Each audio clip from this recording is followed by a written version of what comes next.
Well, Steve, a great winner and into the final for the fourth year in a row. How did you view the game? How did it feel to be in a third consecutive final under your reign?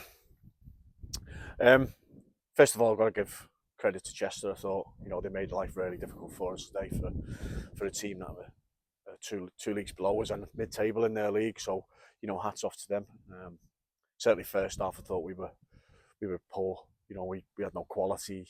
Um, we lacked getting forward and getting the numbers in the box and stuff like that. But we spoke about it at half time, and I thought we were much better second half. Obviously, proud to get to another final. Um, I think that's four in a row, not three.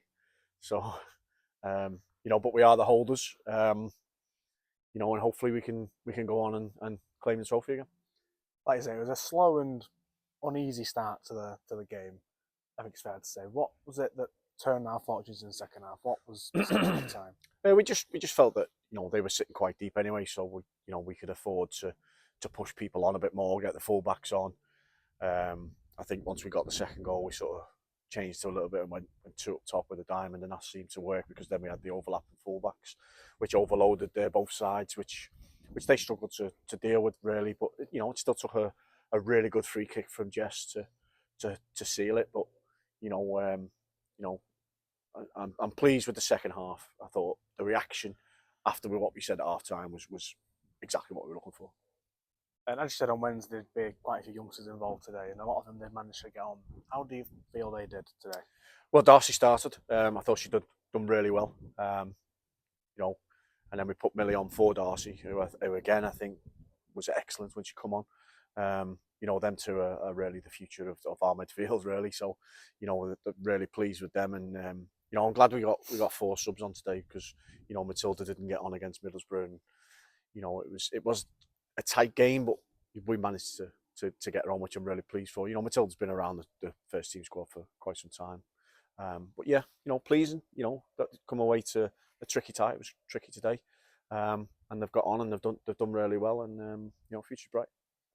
Yeah, and in the other semi-final today, Bolton victorious over Crewe Alexandra, beating them 2-1. Do you know much about Bolton and what that final might bring? So I think Bolton Vics are like I think they're run by the old Merseyrail team, who were a Tier 4 team not so long ago. So that'll be a very competitive game, I would have thought. It will be tricky. They'll be all out to try and turn us over, obviously, because of the two leagues difference. But I think they're top of their league.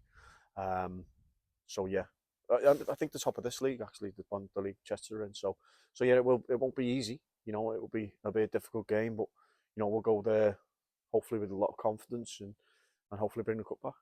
Yeah, and just moving on to Doncaster now next Sunday, and a bit of a rest until then in comparison to this week. What's that game look like for us? And it's their team that's struggling a little bit at the moment.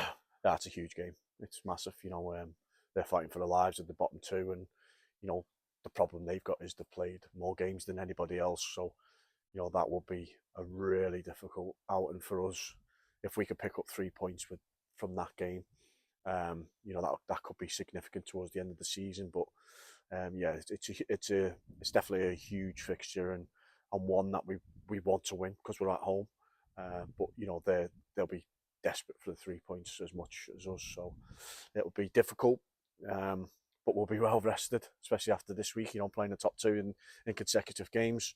So we'll go into that, and hopefully we'll have players back who were missing today as well, and take it to them and hopefully pick up 3 points. Thanks for your time today, Steve. Well Cheers, done. thank you.